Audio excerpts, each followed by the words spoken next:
All right, so now we are really going to start to get into Docker Compose. We're going to start using it. We're going to start deploying some applications, and all around it should be a good time. So before we get to that, I do want to do a bit of housekeeping because I think maybe I made something a bit unclear in the last video. So I'm going to go back to the split screen view between here's our Docker file, here's our run Docker image, and here is our Docker Compose. So just to demonstrate, I put some things in all three places. So for instance, I put this command, I put it in the Docker file, in the Docker run, and also in the Docker Compose file. This isn't necessary. You don't have to put it in all three places. And in fact, you normally, there's no real reason why you would do that. I'm just trying to demonstrate that all these layers, that they build upon each other and that you can put it in any of those places. So again, you don't have to put it in all the places, you can put it in any of the places.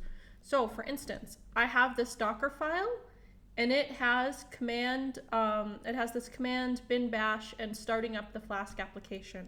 That means I don't need it in my Docker Compose file. It's fine. I have the environment hello world, or I have the environmental variable hello set as world. I don't need it here. I can get rid of this.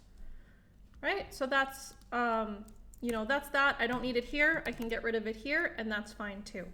So I just wanted to quickly go over that since I think maybe I wasn't that clear in the last video. You don't have to have everything. Again, you don't have to have everything in all three places. You just have it. You can just have it in one, and then you can override it in either your Docker run or Docker Compose. So if you have something set in your Docker file, you can override that by setting it in your Docker run or Docker Compose. And then additionally, you're not going to be running Docker Compose and Docker run at the same time generally. I've never done that. I'm not really sure why you would do that. I'm sure that immediately somebody will come to me with a case of oh, but what if you're doing this or that? And and I'm sure that happens. But for the most part, you are using Docker Compose as a template to be able to run multiple Docker run instances. And that is what we are going to start to get into. So now that we have that and we've kind of done a bit of housekeeping around that, I am going to close out this Docker file. It is right here in this download build Flask app with Docker. So I'm going to close that out. Of course, it's still there for you in the project, in the project download, and that's all fine and peachy keen. So now we're really going to start to get into Docker Compose. So Docker Compose, again, is a way of composing, they call them services, is a way of composing your services so that you can have a whole bunch running and they can all talk to each other. In this particular instance, we just have one. We're very quickly going to scale that up. But just to demonstrate, we're going to start off with just one. And that one is starting our Python Flask application. So what we're going to do is we're going to say, hey, we have this service. This service name is the Flask App server. And this name is important and we are going to use it later. So just keep that in mind. Name it something good. Name it something informative. It does also have to be unique. So for instance, I couldn't create another Flask App server. That would not be okay. Okay? So, and then from there, you're going to choose either a build context, which is you're building from a local image or from your local file system, which is what I'm doing in this case. In this case, I am saying, hey, I want to build within this project directory, I want to build the Flask app directory, and in there is the Docker file named Dockerfile. And then in a little bit, I'm going to also show you the alternate way of doing this, which is just to specify an image. Once we have that, if we have ports that we're exposing, so if we're using a database, a message queue, a Redis memory data store, a web server, a Flask server, a Node.js server, an Nginx server, you get the idea, right? You can expose the ports from your compose file just like we did in the run. So,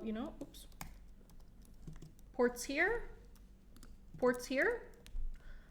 You can expose those right here, and then they will be available on your local machine. Just as sort of my own best practices, I always like to expose them from the outside, from either the Docker Compose or the Docker Run, not necessarily within the Docker file, just because I find that, then it's so much easier to change the port on the host in case I do, in case I need to change that. So like quite often I'll be like, oh, this port isn't open, I'm using it for something else. Okay, if port 5000 isn't open, I'll start with 5001, 5002, 5003, so on and so forth. And then the volumes are, you want to persist a portion of your file system on the host to within Docker. So this is the way that I always have things set up when I'm actually developing my applications, is that I copy the files within the Docker build, and then additionally I will also mount the directories, mount the volumes, so that then I can update them in real time. But then I already, I have that, I have that sort of precursor, I'm thinking ahead. I'm thinking, okay, at some point I am going to want to deploy this this Docker image to Docker Hub or Quay or to Amazon or wherever, and so then I'm not going to have those directories I'm not going to have those directories mapped, but I am just going to have them within the Docker image. This is pretty much for development purposes. This is because I am in real time developing this particular application, and there are other reasons too, like maybe you actually need access to the file system for some reason, right? Then of course you could also do that. I'm just saying that normally in a development context I tend to just have this I'll copy it in the Docker file, and then I'll also map the volumes so that I have them available in real time, because when you copy, they just sit on the file, they sit within the Docker container. Whereas when you bind the volumes, then you can update things in real time from your host machine, which is what I find myself doing most often.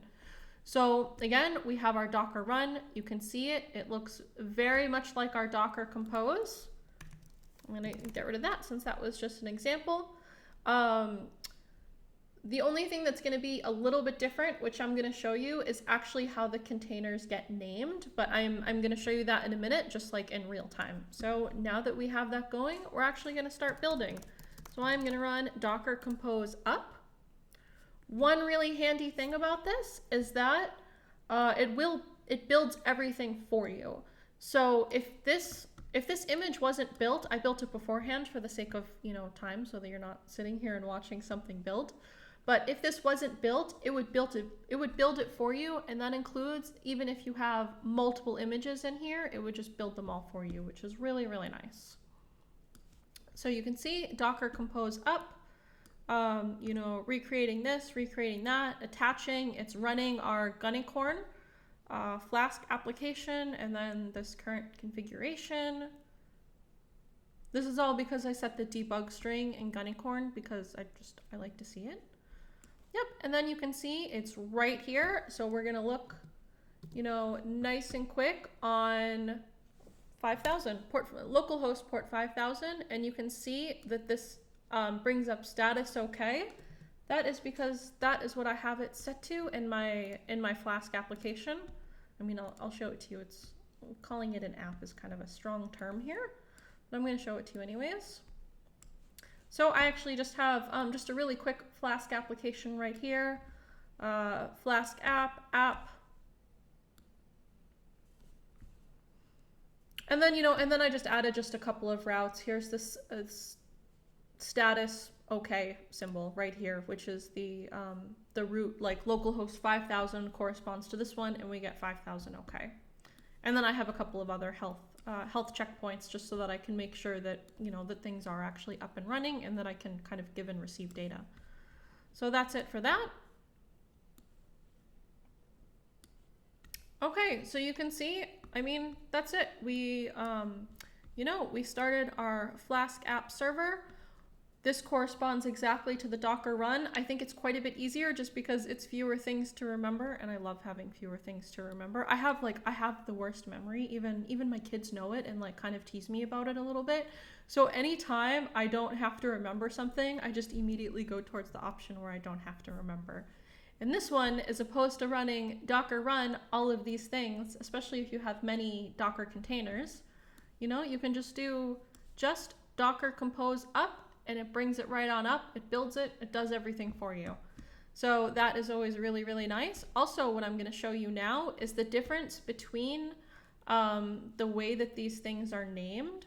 So actually what happened was that before this, we did docker build -t python Flask App, and the build context was Flask App from within here, within this project directory, and I can show you that.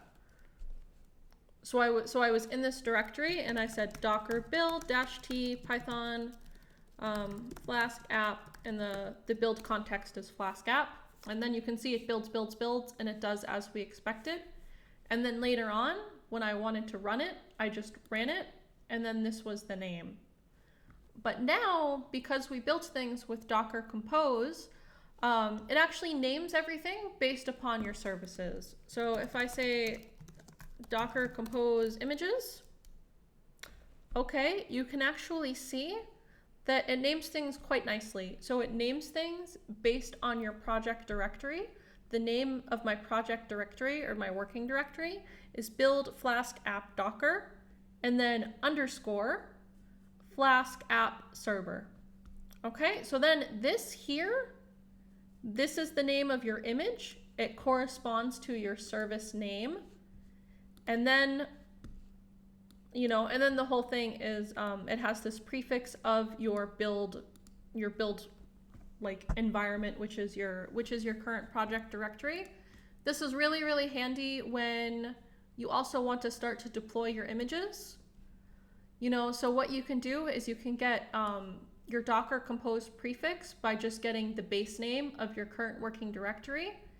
And then, it's Docker tag, Docker Compose prefix underscore the name of your service with something, and then Docker push, and then you can just run this Docker push. So that's quite nice. I quite like it because then, once again, it's less things to remember. So when you use this, that this is the name, of the container that you get, as opposed to this way of building things where you just run Docker build directly, and then you could presumably name it anything, which, I guess isn't such a big deal because Docker is actually, it's smart enough to know that, okay, I'm building this thing, like Docker doesn't really care what you call it because that's just a human readable name for some ID that it keeps internally. But I think that it's quite nice because it's very explicit to have everything here. And then this is also really when we can start to get our applications talking to each other, which is like really the power in using Docker Compose, Docker Swarm, Kubernetes, all of these technologies. So that's it for this lesson. In the next lesson, we are going to start to add more services to our Docker Compose file and see how we can get them all to talk to each other. Thanks. Bye.